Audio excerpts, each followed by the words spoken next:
Mark Kastel is co-founder of the Cornucopia Institute, a progressive farm policy research group based in Wisconsin, and director of its Organic Integrity Project. The Institute's goal is promoting economic justice for family-scale farmers. For almost 20 years prior to its launch, he was the president of M.A. Kastel and Associates. His professional practice included political consulting, lobbying work on behalf of family farm groups, and business development work benefiting family-scale farmers. Mr. Kastel has played a key role in a number of cooperative ventures designed to empower farmers in the marketplace. His developmental work has focused on creating sustainable farmer-owned businesses with an emphasis on dairy production and marketing.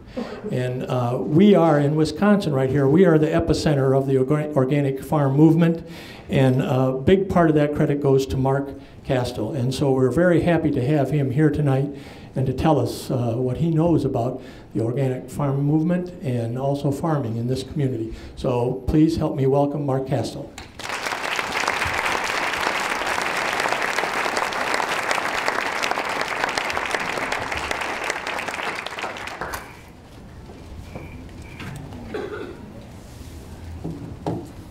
This is the segue.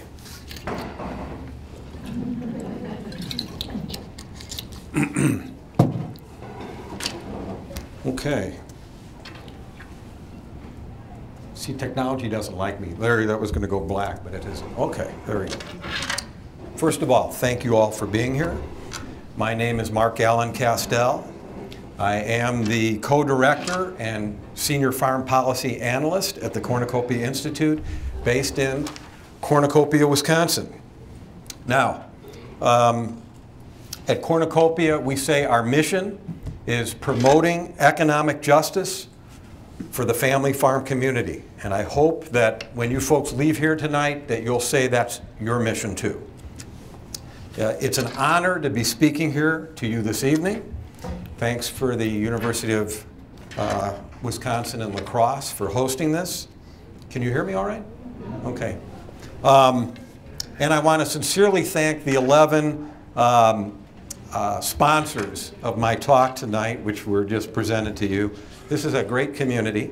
I live in the greater La Crosse metropolitan area. I live about an hour away in Lafarge, Wisconsin. So here, first of all, here's the disclaimer. Please don't blame any of those sponsors for anything that I say tonight. Give them a break. Okay, standing before you, I'll tell you that just like some of the faculty members here at UWL, at Viterbo and Western Technical College, two other sponsors, I have a PhD, too. The only difference is my PhD came from TSC. My post-hole digger came from Tractor Supply Corporation, which has a store now in my county seat, Viroqua, Wisconsin. So I'm a hired man. I work for farmers. But before we start, I have a few questions for you folks. First of all, is there anyone here who didn't vote today? Because I'm going to tell you to get the hell out right now. Okay, I don't see any hands, but if you haven't voted, you could quietly ease out of here and we'll wait for you to come back. Okay, so now here's a few serious questions. Any farmers in the crowd? Okay, I see a few hands. Thanks for coming. Any gardeners in the crowd? Okay, right here in the big city. That's great. Any healthcare professionals, dietitians, MDs, chiropractors? Okay, thanks for coming. This is going to be about health too. Who here eats? Who here eats? Okay, now I got some hands. Okay. So that covers most of us. But I have one last question. Who here eats food? Okay. Maybe even more hands went up. Okay, I don't know how that is. Okay, so I asked the last question. First of all, I'm going to ask for everybody's patience and forgiveness. I've only given this talk once before. I don't really like reading, and I'm going to refer to my notes a little bit more than usual. And then we're going to have kind of a town hall discussion of sorts, and then you can critique this talk and just don't tell my mother if it doesn't go too well. So I asked that last question, who eats food? Because much of what we eat today in America, much of what's sold in grocery stores, much of what's advertised on television isn't really food. You notice how I'm speaking into this? Because I'm really technology oriented, but the microphone's on my chest. So what we're not really eating is food. What we're eating is processed, it's denatured. It looks similar to what grandma used to bake or cook, but it's really an entirely different thing altogether. Michael Pollan, the New York Times journalist, journalism professor at University of California, Berkeley, and best-selling author of The Omnivore's Dilemma and other books, coined the term that I really like, talking about much of the material that's in groceries that I'm speaking to, and his term is food-like substances. I like that. It's a really good descriptor. So Hippocrates, that I can never quite pronounce right, his quote was, "Let food be thy medicine, and medicine be thy food." And folks, if that was true, something's gone horribly wrong with our country's food and our country's medicine. And I'm going to try to connect a few dots here.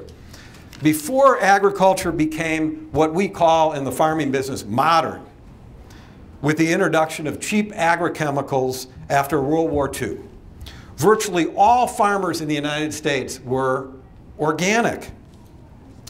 Since then, we've seen some really disturbing trends. During the last 75 years, there's been a precipitous drop in the nutritional value and the levels of essential nutrients and vitamins and minerals in the food we eat. The USDA surveyed 43 foods, common foods, and compared their nutritional content to a study they originally did in 1999. In 1999. They compared to an original study that they did in 1950. Half of the nutrients that they measured declined between 6 and 38%. So for 25 years, so here we are, and let me just go on a little tangent here for a second. We know, the healthcare professionals certainly in this crowd know that obesity is a real problem and a precursor to all kinds of chronic illness in our society. There is a thesis out there right now that one of the reasons that we're compelled to eat so much is that we're missing something essential in our food, and that our body is old brain chemistry is instinctively telling us we need to eat more. We need more nutrients, but we have to consume a lot more empty calories to get those nutrients. So for the past 25 years, I've been recommending as a primer to dietitians, consumers, and I started recommending this to farmers, a book entitled Empty Harvest by a nutritionist named Bernard Jensen. I think this was published in the late 1980s. It's a small book. It's an easy read. I don't know if they have it in the library here, Empty Harvest. But he cites the research, it's the first time I was exposed to it, of Dr. Weston A. Price, who was a dentist in the earlier part of the 20th century and visited, as a research project, many indigenous peoples around the globe to examine why they had superior dental health, is what he first started looking at, but he found that they had superior mental health, and their overall health and well-being was excellent. And he found some strong commonalities between these very diverse cultures. First, they ate fresh, unprocessed food, which in the earlier part of the last century was not a very radical concept.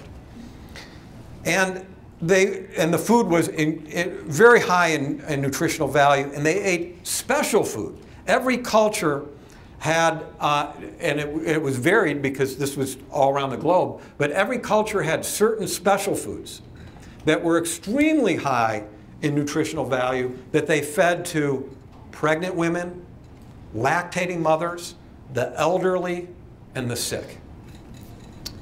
And so in his data collection, and he took extensive photographs, Dr. Price revisited some of these communities after they had incorporated a modern or a Western diet into their cultures, after civilization had really encroached upon them.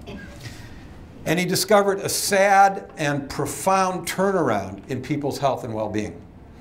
So it was Jensen's and Price's basic thesis that, that industrial agriculture, where crop rotation might be corn on corn on corn, and we skew this by giving financial incentives through our tax money in the farm bill and the farm programs we have in this country.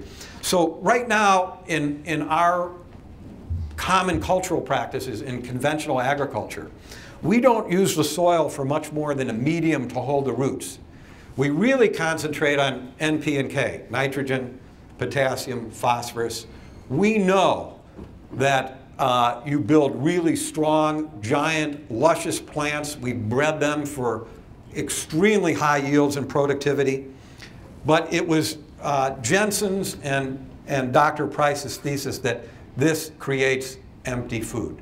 Forget about the other nutrients that are normally in the soil, the boron and the manganese, and we know that in a bucket of dirt there are literally millions of living organisms. But if we use anhydrous ammonia in a big tank and incorporate it in the soil, we're going to kill a lot of those beneficial organisms, and that's what breaks down organic matter in the soil and turns them into these nutrients. And you know, the bottom line is, if it ain't in the soil, it's not in that corn or soybeans or alfalfa, it's not in the milk and the meat, and it's not in us. And these are the magical immune-enhancing compounds that give us our vitality, protect us, we know, from cancer, from lots of chronic disease. So I really recommend this book if you have an interest in farming, food, and its impact on individual health, and I'm going to try to connect some more dots to the health of our society. So, what else is happening with our food supply? The toxic agrochemicals we introduced, pesticides, herbicides, fungicides, growth retardants, antibiotics, hormones, parasiticides, other toxins, I'm leaving a few out, are showing up in some pretty disturbing places, including the most vulnerable segment of our society, fetuses and developing young children. In one study that I didn't have time to immediately come up with a citation for, I read about a testing protocol where they took samples of umbilical cord blood right after birth and found a myriad of synthetic chemicals, both agricultural chemicals and things like the active ingredients and the constituents of Teflon in the bloodstream of our fetuses. What is that doing? I don't know, but it's disturbing. We're learning what it's doing.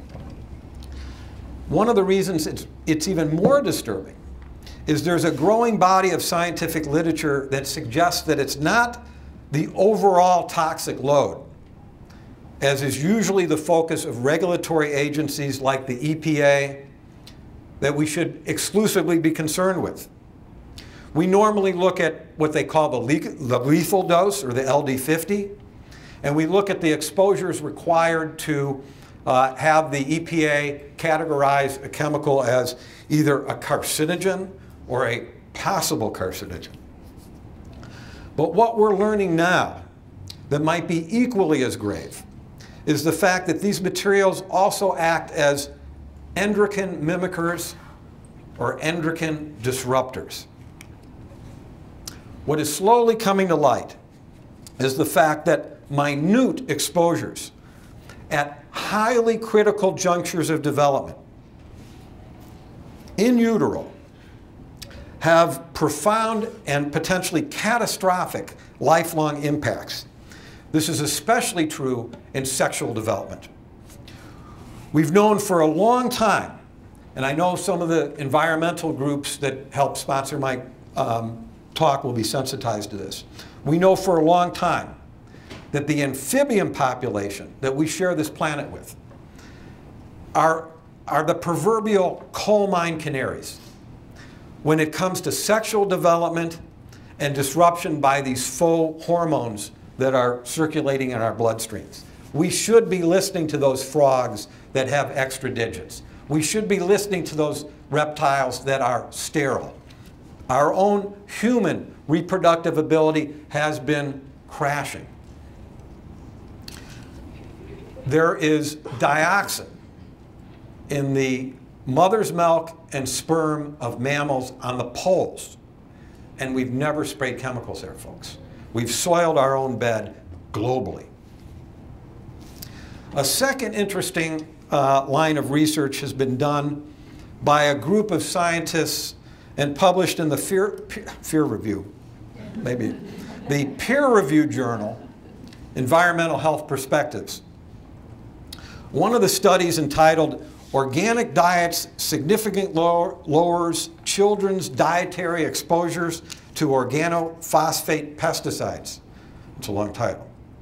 It was published way back in 2006. How come we all don't know about this? What they did is they substituted most of preschool children's conventional diets for just 5 days with exclusively organic food, or as close to exclusive as they could find. And then they collected urine samples for the next 15 days, twice a day for 15 days.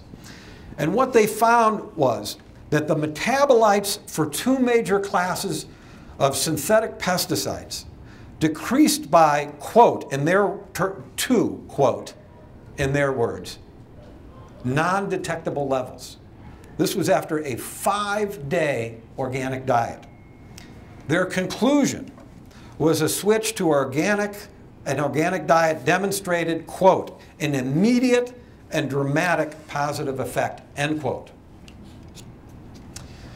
It was the first study of its nature, I think pretty damn impressive.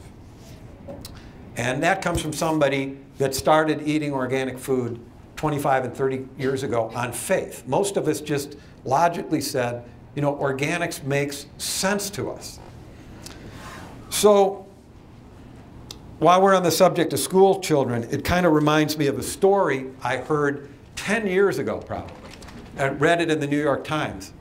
And it was a teacher in a middle class section of New York City, and she brought to class 2 potatoes and distributed them and had the kids pass them around the room. And then she asked the kids to collaborate on an answer, and the question was, what are they? And the kids spoke among themselves, and the best guess that they could come up with is they were rocks. Dig it. These kids had never seen an unprocessed potato because we don't eat food anymore. They've seen tater tots, they've seen French fries at McDonald's, although those aren't really all potatoes. You know, they're now posting their ingredients, dextrose, all kinds of stuff. When I was a kid, you know, now they have these, you know, they don't need erectile dysfunction therapy for French fries at McDonald's. These are rigid, folks.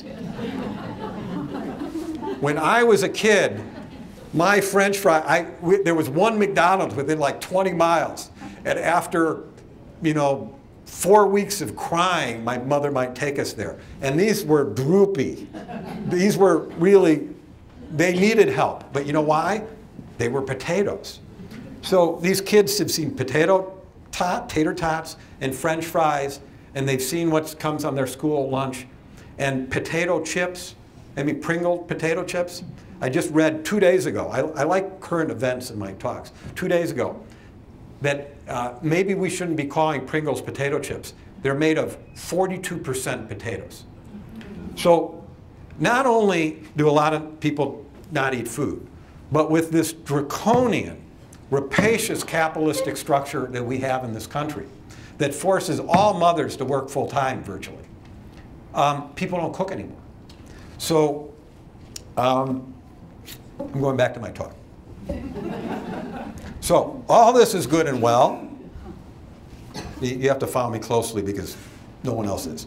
All this is good and well, but organic food is expensive. Really? Is it really? I will suggest, so here's the meat and potatoes of this talk. I will suggest that as individuals, families, as a community, we can't afford not to eat organically. So dig this. And they talk about what the cost of not eating organically is. I had this little note, I read this somewhere recently. 1 diet soda a day. How many people drink diet soda? Okay, those are the honest people in this room. 1 diet Maureen, 1 diet soda a day raises your risk of stroke and, quote, vascular events by 61% because you're not eating food. Aspartame, which is marketed as NutraSweet, is a neurotoxin, except in these little, the levels are safe. Don't do that. Maureen, don't do that. Okay, all my friends in the room, don't do that. So, 40 years ago, we spent approximately 16% of our income on food and about 8% on health care. These numbers have almost completely inverted. The numbers are within 1 or 2 points of 8% on food and now 16% on health care. We now have by far the cheapest food in the world and by far the most expensive health care. So, healthcare professionals in the room, how are we doing? How are we doing in terms of quality of life? How are we doing in terms of health outcomes? And how are we doing on this in terms of the budgets of our families? And what's really in play in Madison and Washington right now, how are we doing in terms of the budgets of our state and our budget at the federal level? The Republican representative from Paul Ryan from Janesville just presented their budget answer, which will include privatizing Medicare and giving a voucher to patients and transferring whatever risk is in the inflation in healthcare to the individual patients. So we're not doing very well in terms of our budgets. We're being bankrupted to a great extent, our public budgets, by healthcare costs, and some of our families too. So outcomes: infant mortality, longevity, chronic disease, asthma, diabetes, heart disease, certain cancers. How are we doing? Well, Japan and France have almost half the infant mortality of the richest country in the world. And in terms of the, where am I? If you live in almost any European country, or Canada, or Japan, with socialized medicine and generally better diets, your life expectancy is as high as 82 years old, which is 3 times the average of the richest country in the world. But organic food is expensive. And then I'll ask you the question, why? Well, at least it's expensive, more expensive in terms of an acquisition cost. And one of the reasons is we have federal subsidies in the Farm Bill for what we call program crops. So corn, soybeans, wheat, cotton. It makes them historically cheap. And the operative word there is historical, because we're now on the cusp of a global food shortage, and it's just kicking in. We're burning up 30% of the largest crop we produce, corn, to stick in the gas tanks of our cars. And it's going to very, very short term radically ramp up our food costs. Now, it's one thing if our food costs go up 30%, that 8% go up 30%. But we're already seeing social unrest. Some of these countries in the Middle East are, what's fomenting this concern in the citizenry is they can't afford to eat. Because they're not talking about a 30% increase on 8%, they're talking about a 30% increase on 55%. And they're not making it. So these subsidies have resulted in cheap food, which has unfairly aided industrial scale agriculture, factory farm production, forcing family farmers out of business and off the land right here in the Coulee region. Cheap corn and soybeans is in most, and most of our processed food, and most of it's genetically engineered. The safest and healthiest food, pasture-based meat, pasture-based dairy, egg production, organics, fresh fruits, vegetables, basically get squat in terms of federal budget money. So I'd also like to mention, is Ron Kine here tonight? No. But I'd like to mention Ron, who's been a leader nationally in an effort to reform the subsidy program and to put a cap so we're not seeing millions of dollars go to giant farming families. And I wanted to recognize him for that. So although organic food is expensive, local food is expensive. The rate of consumption is growing exponentially. Even in this economic downturn, organics is growing in double digits. And how many people go to Cameron Park to the food market? What do we call that? Farmers market. Thank you. Even if you buy organics, it might be a week or 10 days old by the time it gets to your table. At least we have a saying where I'm from, and it's don't go out to the garden to pick your sweet corn until the water's already boiling on the stove. If you want the most flavorful food, which equates to nutritional content, you want it fresh. So the farmers at Cameron, whether they're from Minnesota or Wisconsin, they probably picked it yesterday. Maybe even that morning, well, it's an evening. So maybe that day, and you're getting it right off the vine. So it's growing. This trend is growing. Families are taking control of their budgets and creating different priorities. So in this age, and you know I'm not that into technology, but this is an age of iPads and iPhones and iPods and people are finding more meaning in their food and being conscious. And I appreciate the fact that there are some faith groups that help sponsor this. So I'll divert for a second and say that traditionally, in every religious vernacular, we've always said grace when we've eaten. And up until really the last few generations, it's certainly in this country, when it didn't rain in the right season or we didn't get dew in the right season, our children literally starved to death.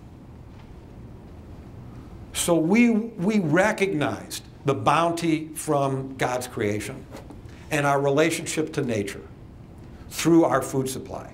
Most of us were agrarian peoples. Before that, we were hunter and gatherers.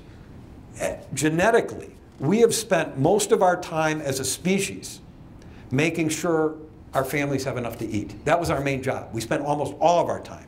We have the luxury now to take food for granted. So I would testify that there's a growing legion of families that are finding a spiritual connection to the earth through their food, that are finding that teaching moment, that opportunity with their children. And they feel good about paying for organic and local food. So some families are reprioritizing. We know that the the most common denominator to choosing organic food, which is more expensive, and there's empirical data for this, is not income, but education level. So we have a lot of well-educated younger families that are looking at what they're spending for their multiple phone lines, for their multiple cell phones, iPhones, their enhanced cable bills, and their newer, shinier cars. And they're making the pragmatic decision of saying, maybe we're going to live a less opulent lifestyle from a traditional sense and provide the best food for our families and this connection to God's creation, which equates to health, joy, well-being, and this hard connection to the earth. And it's really hard to put a price tag on that. But you can put a price tag on the 5 phones that everybody in the family has, or the TV set that's in everybody's room. That's eating food. Eating food like substances, unfortunately, starts sometimes at birth. So, according to this is a new, if I was Paul Harvey, I'd say page 2. And that's a great segue, because then he would say, according to the Centers for Disease Control, the CDC, despite the overwhelming evidence that breastfeeding is superior in innumerable and immeasurable ways to formula, only 73.8% of mothers in the United States breastfed upon discharge from the hospital in the most recent survey. Sadly, it's all downhill from there. More recent studies have found that only 50.9% of infants are exclusively breastfed 1 week after birth. Half of the kids at 1 week are not being breastfed, or at least are getting some formula. These numbers continue to drop as infants grow, with exclusive breastfeeding at 3 months at 33%. Tell them I'm busy right now. And only 13.3% at 6 months. I just had a conversation with Dr. Alan Green, who's a leading pediatrician, and I asked him, as a species, what is customary? How long do women breastfeed around the globe before weaning their children? And there's a little debate whether it's 3 years or 4 years. And that wouldn't be exclusive breastfeeding at that point. But so culturally, we have a bias against breastfeeding. And economically, putting women to work and handing their little babies over to a low-wage caregiver, we have a bias against breastfeeding. And folks, there's a big profit motivation in not breastfeeding. So I'll ask this question.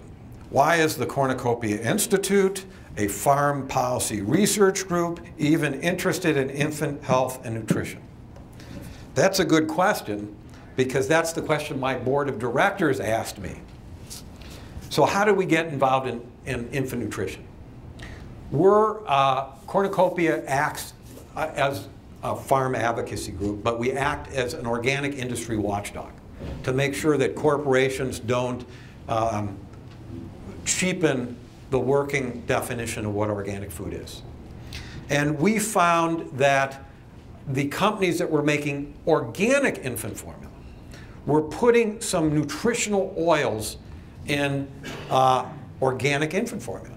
And these oils were to boost the omega-3 and omega-6 fatty acid balance. We know omega-3s are good, right? Except these omega-3 oils had never been part of the human diet. They were synthesized and cultured from soil fungus and algae. So that's what mothers are feeding kids today, soil fungus and algae. But we got involved at first, it came to our attention, because of a legal complaint that they grow this material in a laboratory and they extract it from the biomass that they're growing with a toxic solvent called hexane. Hexane is a byproduct, very volatile and dangerous, byproduct of gasoline refinement. Now go back to food-like substances. almost all, unless you're buying organic cooking oil, almost all corn oil, safflower oil, sunflower oil, canola oil, which is rapeseed oil, is extracted from that seed with hexane. Unless it's either organic or it explicitly says on the label, expeller pressed, or is that how you say that, Jim? Expeller? Or cold pressed. Okay, thanks. So it means mechanically extracted. It's not as efficient. It costs more to do. Maybe you don't get quite as much oil out of it. So here's the deal with hexane. It's explicitly banned in organic production. So how were they doing this? And we found that after this initial legal complaint was filed, that the staff at the USDA analyzed this and said to the company and the certifier, the organic certifier overseeing the process, that this is clearly not legal. If you can give us some justification that we're not interpreting this right, please get back to us. Well, they didn't get back to them. Instead, they went over the head of the career civil servants at the USDA, charged by Congress to protect all of us from fraud and protect the farmers from unfair competition. And they sent their lobbyists in to talk to the Bush administration officials at the USDA at the time. And the head of the National Organic Program, we worked with the Washington Post to come up with a very interesting expose on this. The head of the program commanded her staff to retract that letter. And this chemical is still in organic infant formula today. But then when we began looking at it, Charlotte Valle's my research associate, she did a Freedom of Information request at the Food and Drug Administration and found that kids were getting sick after getting this material. The studies that were done showed that there was no benefit. They're advertising it. You can see it's in Horizon Organic Milk now. It's in all conventional formula, and it's in almost all organic formula today. And they're advertising it as aiding cognitive development. They're showing ads with kids playing chess and beating their fathers, and aiding ocular development. There's no scientific data that substantiates those marketing claims. So that's what we're doing. Folks, this is the corporate takeover of organics. We need to protect ethical family farmers, and we need to protect your availability of authentic, nutrient-dense, and safe food.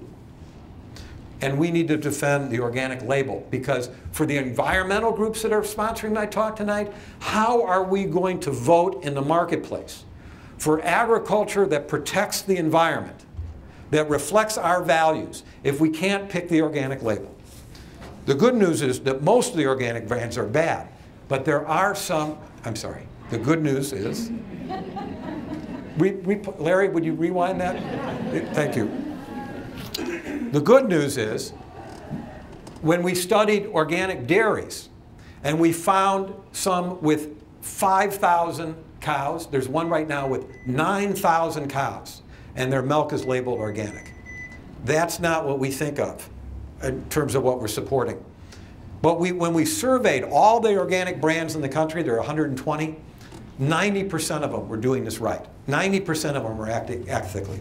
So cows, is it organic, shipping milk all around the country from one giant CAFO? I don't think so. How about organic eggs? 100,000 birds to a building. Never go outside. You can see some of the pictures up there on the display. How about beef? Feedlots with as many as 20,000 animals confined to a feedlot while they're fattening them. So I'm going to play, there's my light person back there. I'm going to play a 4-minute film to make you an expert on what's happening in the egg department in your organic section in the grocery store. There were once millions of farms in this country producing chickens. Every farm had a small flock. That's all gone away.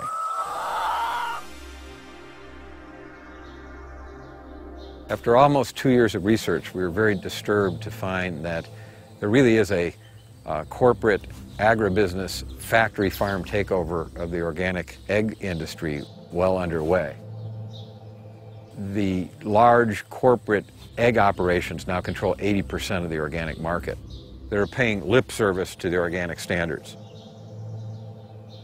For instance, aviaries with as many as 35,000 hens, wall-to-wall, floor-to-ceiling. We visited one farm that had 2 buildings with approximately 15,000 birds per building, with one 2-foot by 2-foot door. And even though the organic standards, the federal law requires access to outdoors for organic livestock, including chickens, some of these buildings provide either no access whatsoever or minute porches, 30, 40, 50, 80,000 birds that have, quote, access to these small screened-in porches. They're missing this outdoor opportunity. And they're missing a lot of the nutrients they get by foraging, the pecking behavior, eating insects, eating grass, foraging for seeds. Many of these larger producers who have no outdoor access for their animals claim their birds don't want to go outside. There's a reason that these birds don't go outside. They weren't let out when they were young. There's very inhospitable conditions, inadequate doors. It's a specious argument to suggest their birds don't want to go out. And it's placing family-scale farmers who are abiding by the standards at a competitive disadvantage. I know the minimum standards are 1.5 feet per chicken, but ours definitely have more space than that. The gold standard in organic production is the pastured poultry producers, who either have mobile housing that they rotate in the pasture so the birds can be on a fresh piece of grass periodically, or they have a fixed coop but have a lot of land available where they rotate the birds to different sections, allow the grass to rest and regrow. And these birds are producing eggs that are nutritionally superior. In terms of flavor, they're certainly superior. These folks deserve to be rewarded in the marketplace, and we hope that the organic egg scorecard that we produced will help consumers make discerning marketplace decisions. Besides your grocery store and besides your local food co-op, one place to find those eggs would be your farmer's market. Well, today we have 60 dozen, and they will go fast. We wish we had more in that respect, but we have raised more chickens in the past and found that 200 to 220 we found to be a good amount of chickens for the area that we have for them. Yeah. It was $4.25 each. All right. We always buy eggs from Green Farm. They're the best, aren't they? They taste the best. We run happy chicken. That's important to us. We know why consumers first come to organic food. It's families, especially with children, who want the safest and most nutritious food on their tables. They're supporting a different kind of environmental ethic, a more humane animal husbandry model, and they think that one of the reasons the prices for organics is higher is that family farmers are being treated with respect.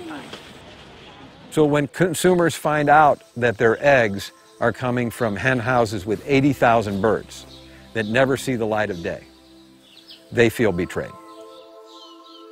We hope consumers will visit the Cornucopia Institute website, download a free copy of the report Scrambled Eggs, take a look at that scorecard, and make sure that you're buying the right brands and rewarding the right companies and the right farmers.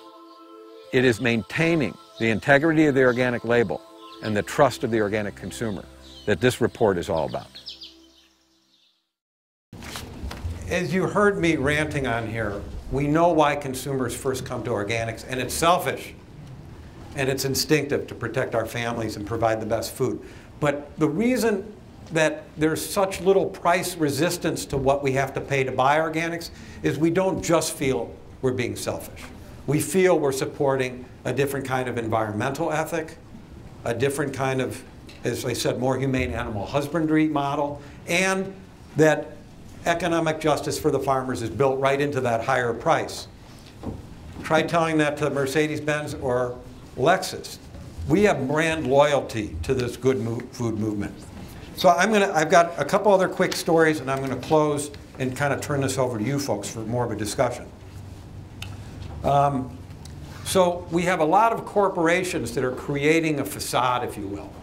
You'll never see the name Dean Foods on a carton of Horizon milk or Silk soy drink. You'll see White Wave.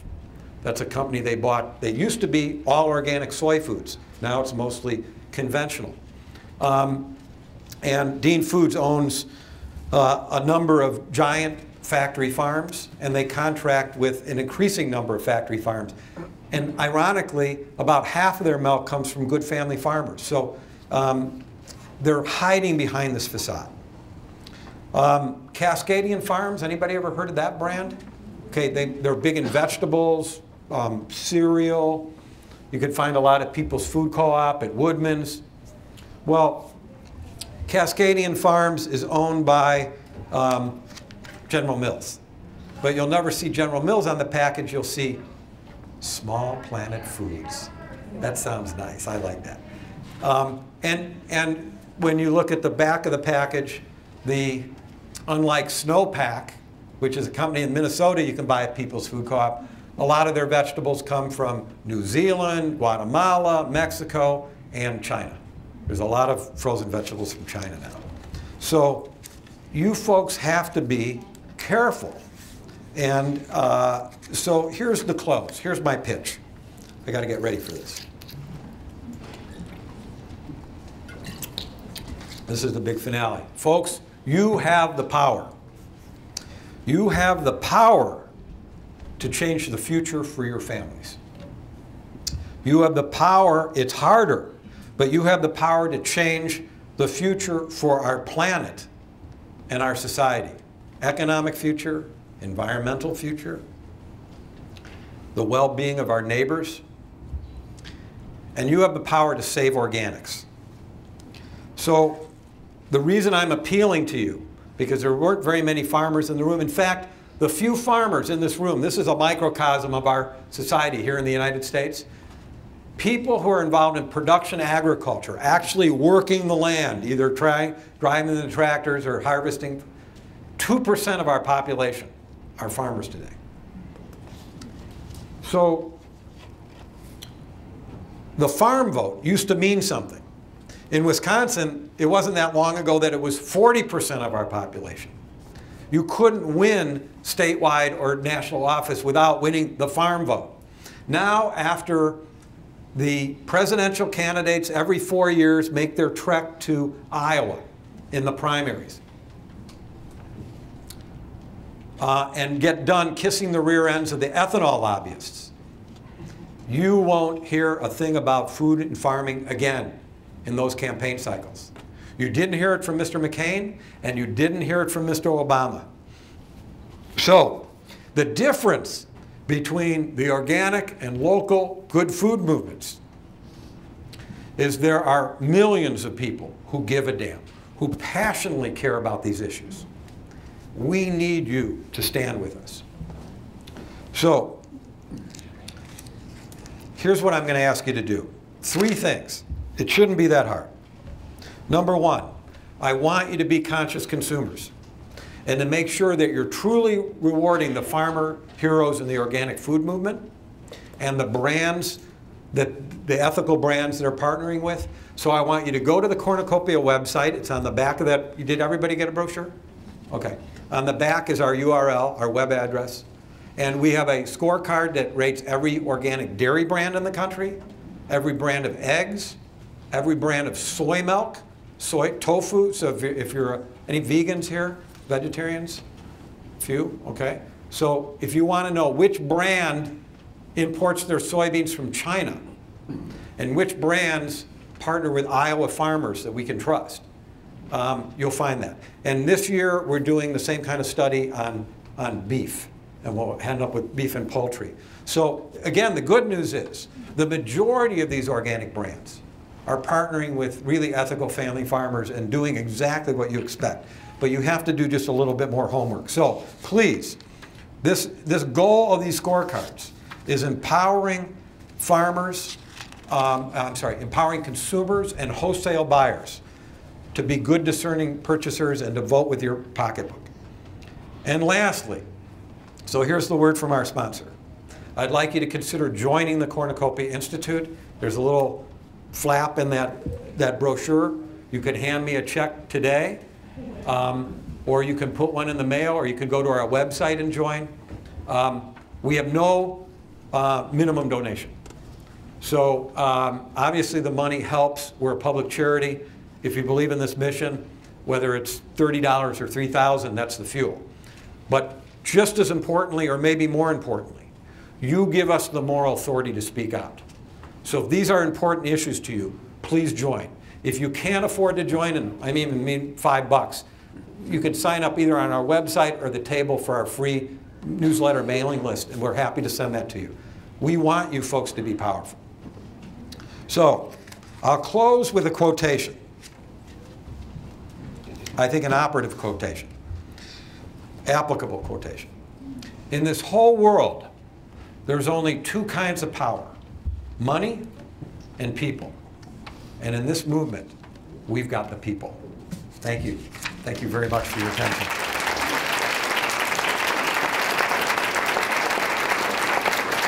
So,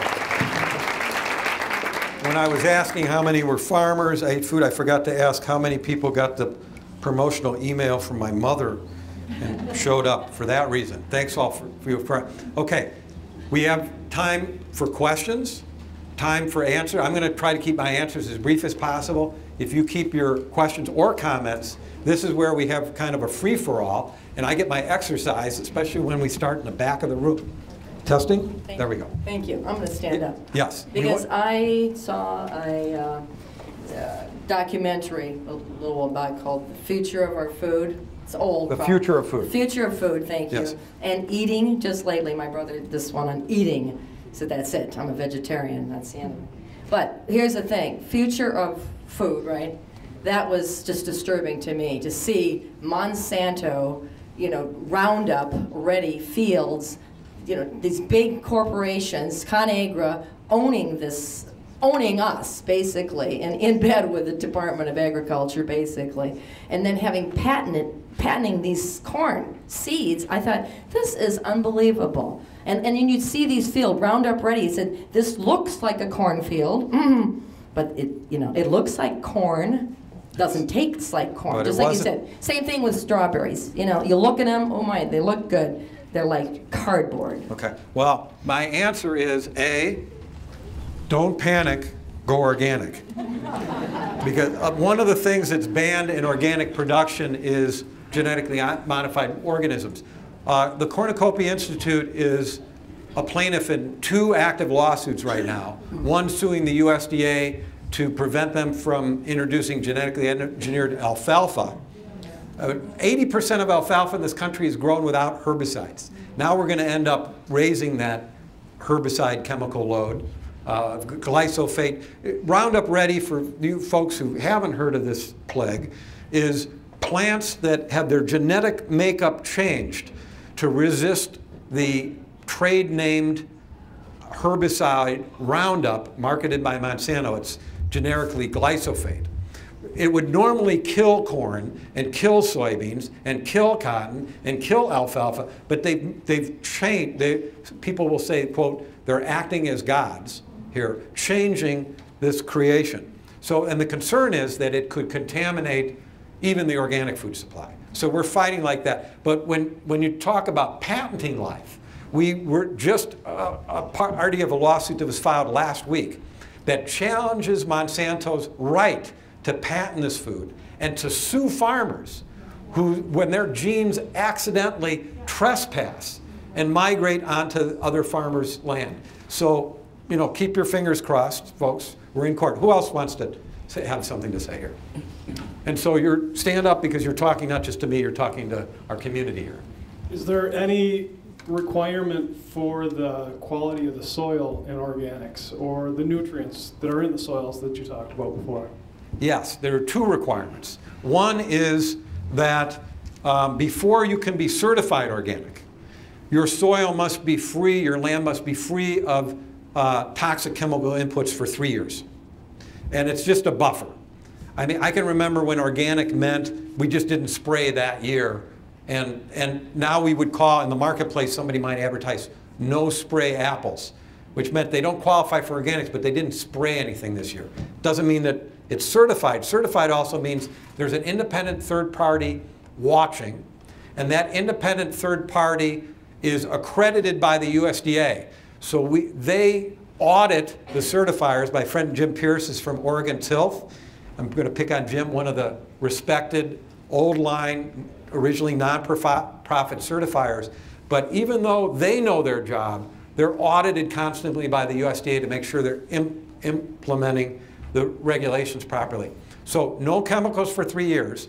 And then there's a de facto standard. It means that, remember I suggested that we were just using that soil to hold the plants, and then we were giving them their chemical nutrients. Organic farmers don't feed the plants, they feed the soil. So because we can't use these high octane fertilizers, the ratings on our fertilizers or our composted manures are much lower. So we tend to work on building the tilth, or the fertility of the soil, and then that takes care of feeding plants that are nutrient rich. And the way we handle pests generally, instead of spraying toxic chemicals, is we rotate. We don't grow corn on corn on corn every year. We might grow corn every 5 years, and we rotate other crops, including it's mandatory to grow soil building crops. So crops that reverse soil erosion. So in this area we might have a hay or alfalfa crop, and so we're not exposing, like in corn, we're constantly cultivating it, it's bare, it can lose nutrients and lose topsoil, which our whole culture exists on this little thin crust of topsoil. Who else has something to say? Okay. Yes, sir. Can you stand up, please? I have a problem with farmers market. I was told that a farmer there can hang out a shingle advertising that he is an organic farmer, and I seldom see more than 1 or 2 of these shingles at any farmer's market. Okay. Which would indicate that the rest of them are not. That's true. There's nothing at most markets. There's a few there's a green market in Chicago that's all organic, but most markets aren't. So you really have to look at the sign. And to legally use the word organic in the United States now, you have to be certified by a third party. Your farm is inspected every year. All your records are inspected. And at Cameron Park, there are a number of certified organic gardeners, farmers. Now, if somebody's small, very small, and selling less than $5,000 worth of organic produce a year, they are exempt from having to go through the certification process. They can legally label their food organic as long as they adhere to the standards, but that's generally very small farmers. So I always look for the certified organic farmers, and I always encourage farmers who aren't certified organic to become certified. But there are local farmers that aren't certified, that are following organic practices. Then you got to ask them a lot of questions. And most of them will even welcome you to their farm to visit. Yes, sir. Stand up, please. What are your views on MOSA certified? I know there's different organic standards, but most common is USDA, but what about like MOSA and the other ones? Okay. MOSA is Midwest Organic Services Agency? Or Association. Based in Viroqua, Wisconsin. They're about the 5th largest certifier. They seem to be doing a very good job, but I'm going to argue with you a second. There isn't more than one standard. There's only one federal standard now, as of 2002. When I was farming and certified in 20 years ago plus, it was voluntary. I was certified by a group called OCA, Organic Crop Improvement Association. We made our own standards. It was run by farmers. It was nonprofit. We wanted them tough. Now we have a federal standard. And the problem is some certifiers, not MOSA, being too friendly with the corporations and not enforcing that law. The Obama administration is doing a much better job. Not perfect yet. We're still a governmental watchdog, but better. So I'll come back to you, but I saw somebody here, sorry. Yes. My question to you is, you're talking about organic. I personally have a friend, she's a third-generation farmer. They're not certified organic, but I mean, they know exactly what's gone into the soil for the last, 60, 80 years. Isn't it still better that we're buying fruit, vegetables from a small farmer that knows the land, has farmed the land, than buying processed food from grocery stores? Well, is it better? Absolutely. I mean, we're supporting our community. If they're using agrochemicals, is it better than buying agrochemical grown in California? Well, I'd say so. It's probably socially better.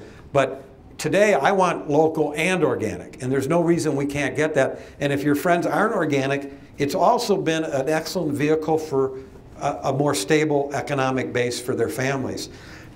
If we don't accomplish anything else, when we spend our extra money on organics, I don't need this, I have this. We're protecting the people who grow our food. There are endemic levels of cancers and all kinds of childhood diseases, asthma, for farmers and farm workers who usually live contiguous to the fields. So many families that went into organics, and some of them for the money, because it's better money. A year or two later, they're the greatest evangelists. They're just like me. They're all excited. They say, I can't believe how healthy my animals are. I love not having to handle these materials and protect my children. There's all kinds of stories about family members getting sick. They're not telling those stories anymore. Yes, sir. Mark, you mentioned diet soda and baby formula as a couple of foods that are really, really bad for health. Could you mention some other foods that are especially bad, and also some foods that would be significantly good for your health? Okay. Don't eat anything that you can't pronounce. That's I started in the Whole Foods movement. This was way before there was a Whole Foods, and there wasn't really any commercialized organics. And so I said, I'm going to stop eating chemicals. That was the first thing I did. This was probably 1973 or 2 or 4 or something. And it wasn't that hard. I eat whole foods. Michael Pollan would say that when you go into the grocery store, graze around the perimeter. The fresh vegetables, the dairy case, the fresh meats, the cheese, and then get the hell out. It's the middle stuff that's problematic. So, I can't tell you everything that's unhealthy for you, but I'd say if you ate, first of all, if you ate organically, that's a big step. If you can't afford organics, if you eat whole, unprocessed foods, that's a big step. So those two things combined are really big. Nutrition, I'd say that, again, all the food we want is to be maximum nutritional density. So I would say if you're not a vegetarian, grass-based meat and dairy products. So we know that things like hydrologized oil, margarines, are unhealthy for us. Well, God created ruminants, these dairy cows, to eat grass, not eat high grain diets. And we end up with very unhealthy cattle. Most cattle in feedlots are morbidly obese and probably diabetic. They're very sick animals. And in most cultures and religions, we've been taught not to eat sick animals.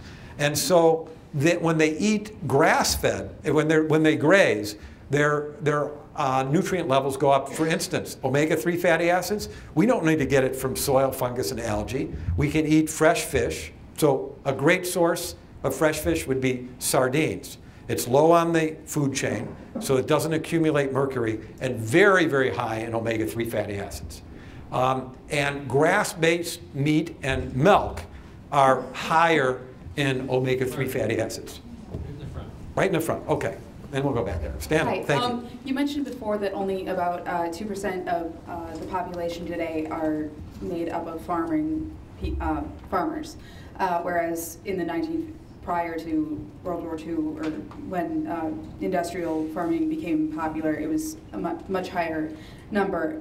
Do you think that with our current unemployment rates and the issues that we are having with our economy in this country, that a recruit, or however you'd want to call it, to organic farming, that it would help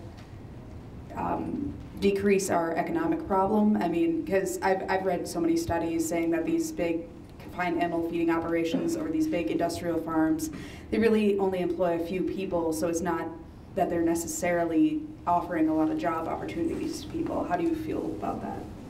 I only have 2 words for you. Hell yes. I'm also a member of the Farmers Union. I used to be a staff member there. And their philosophy is, in terms of economic development, our society's never been healthier economically than when the maximum number of people were on the farm. When I started doing farm political work in Wisconsin in the mid-1980s, in dairy, actually I was still in Michigan, there were 45,000 dairy farms in Wisconsin, averaging about 45 cows. I've done such a great job today, there are less than 13,000 farms left, averaging close to 100. And I don't know what the average would be if we got rid of all the Amish families that are still milking 20 cows. But it's changed, and it hasn't been good for our economics. The CAFOs that milk in Wisconsin that are now milking 1,000, 2,000, 6,000 cows, they're employing dozens of people, usually hardworking immigrants that are exploited themselves. It's bad for the animals. It's bad for the people working there. It's terrible for the neighbors and the environment. Their wells could be contaminated, and the food is not what we want to eat. So I'm voting for you. Would you run in the next election? Okay, stand up. Thank you. Would you comment on the Amish community in our area, and in particular the Amish food that is sold out in the Kastel auction area? Are you familiar with that? Yes, yes. And how that fits in with your concept of organic foods? Sure. It's local. I don't think they bring in anything. You should ask them, but I don't think they bring anything. A lot of it is organic, not all of it, so you'll have to ask. There are a lot of them, Amish families that are certified organic. Some of them are member of the cheese plant right next to that auction that does some organic cheese. Many of them are members of Organic Valley that in part of their produce pool, and they market in other ways. So that's a great way to connect on food. So, but you have to be an astute shopper there, just like at the grocery store. Going back to the topic of childhood diseases, there's a recent article that I encountered that said that autistic children had higher levels of pesticides in their urine. Have you heard about that or read that? I haven't seen that particularly. There are a lot of studies now. If you go to Google, which is a nice thing, you have to have a computer, or the library. If you go to Google and put in children's pesticides or cancer pesticide, you're going to come by, or autism pesticide. So I haven't seen that one study, but in Europe they operate on the precautionary principle. We won't approve synthetics and toxins unless you can prove they're safe.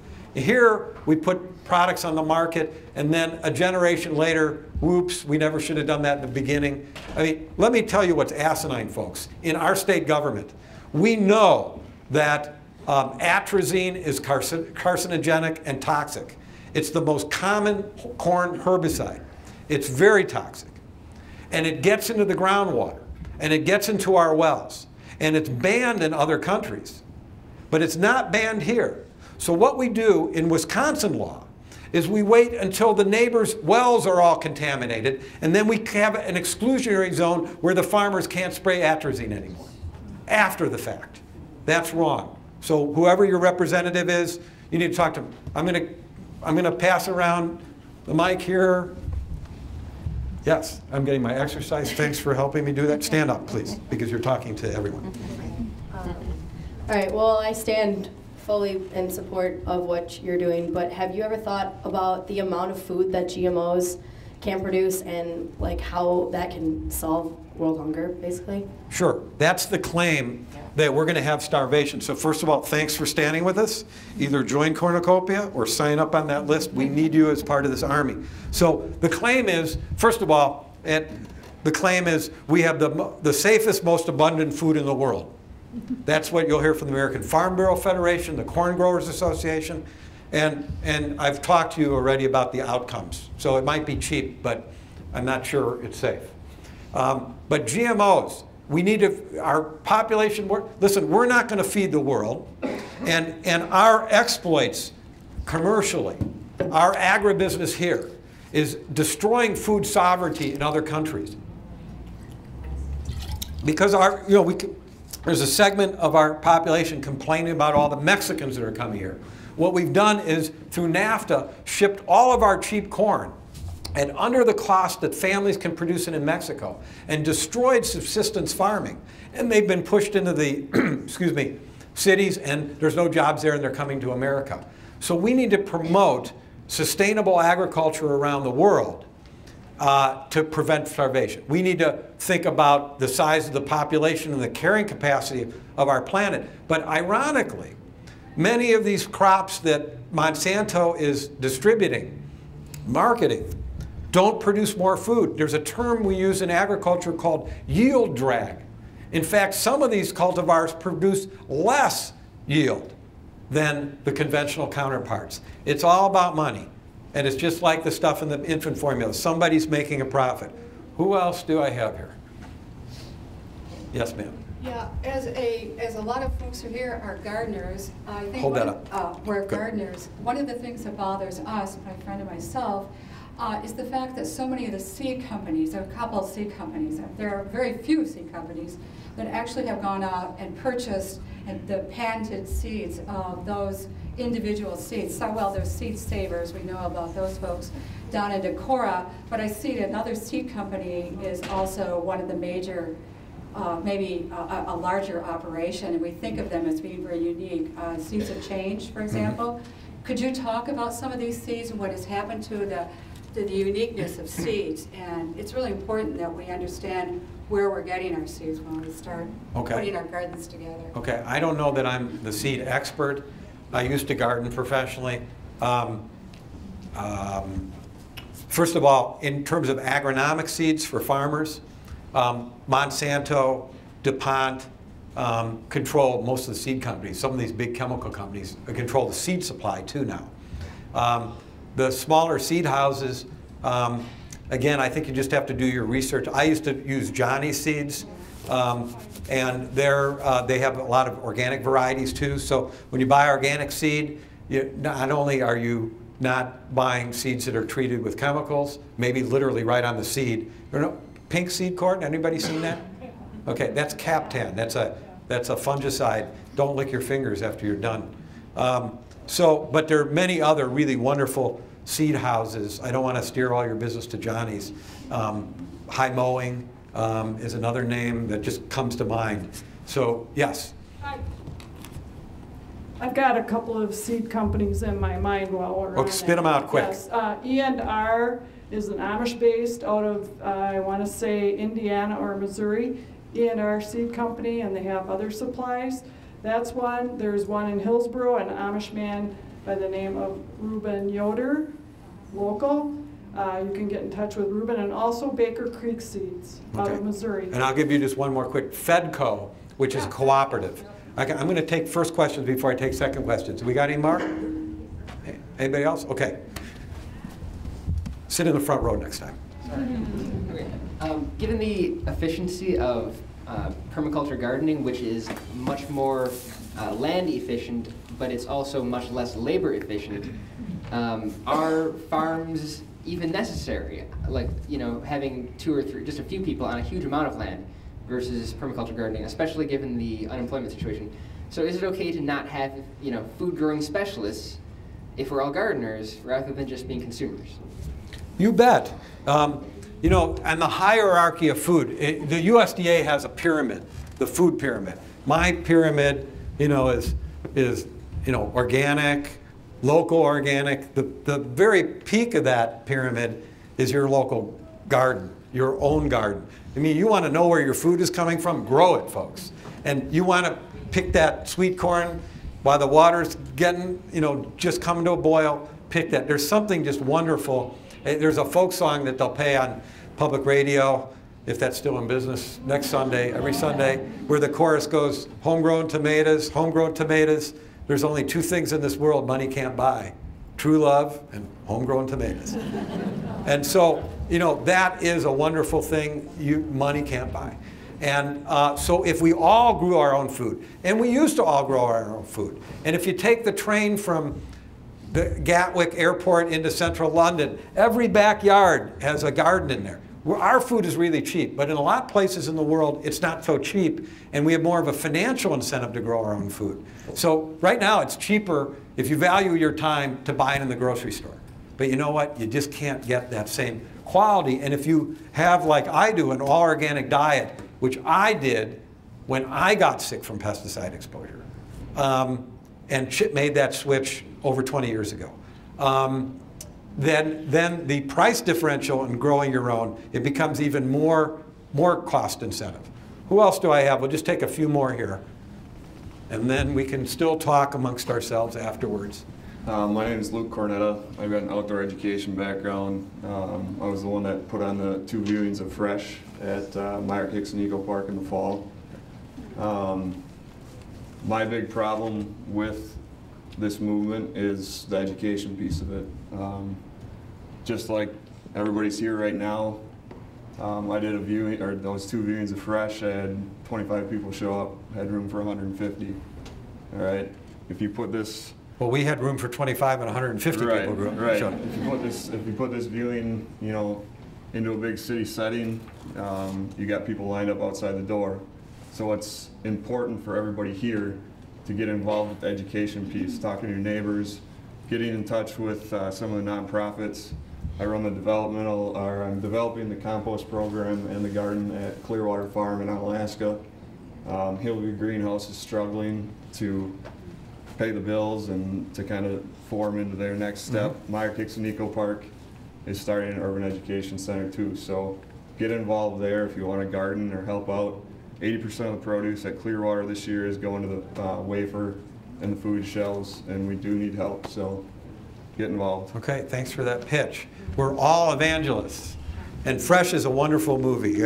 I was so impressed with that. Food Inc. is another good one that we bought about 150 copies over the last few years of Fresh, and I gave them to my board of directors, the largest donors at Cornucopia, some other leaders, because it's a great, and you can get it through Netflix.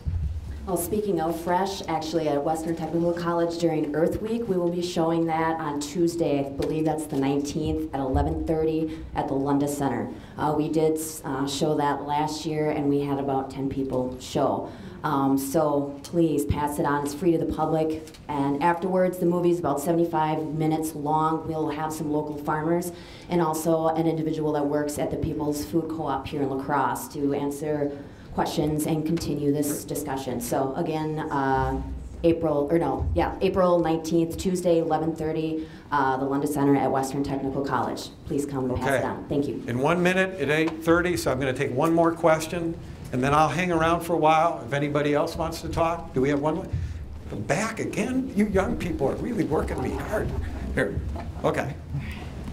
Make it good. This is the last question. Well, I am a vegetarian, and I've kind of been interested in eating local and organic also. But I think that's something that people don't talk about nearly is eating raw also, because every time you cook your food, every time it's sitting in your fridge, you're losing a lot of nutrients out of it, and that can in turn create toxins in your body just by using different kinds of oil and stuff. So I'm just curious what you think about eating raw. Well, I'm not a raw foodist. I eat some of my root food raw because you're right. If we cook it, if we overcook it, this is part of the problem with processing, is that we sometimes, one of the reasons they have to put in so much fat, sugar, salt, synthetic flavoring agents, colors, is this food is dead. So the opposite is raw food. So I had some sushi the other day, that was raw food. So I'm not 100% raw diet, but obviously there are some products, nuts, and other things that if they're raw, they're going to be more nutritious. There is a bill that will be reintroduced in the Wisconsin legislature legalizing raw milk sales. It's legal in 27 states in the country, and there are many people who feel that there are health advantages to that. Cornucopia, we want to protect that option. So if people want to have raw milk, they should have the right to find it. It was created by God. Bye-bye. So thank you, folks. I really appreciate your attention. Go out there and sell organic and eat organic. Thank you.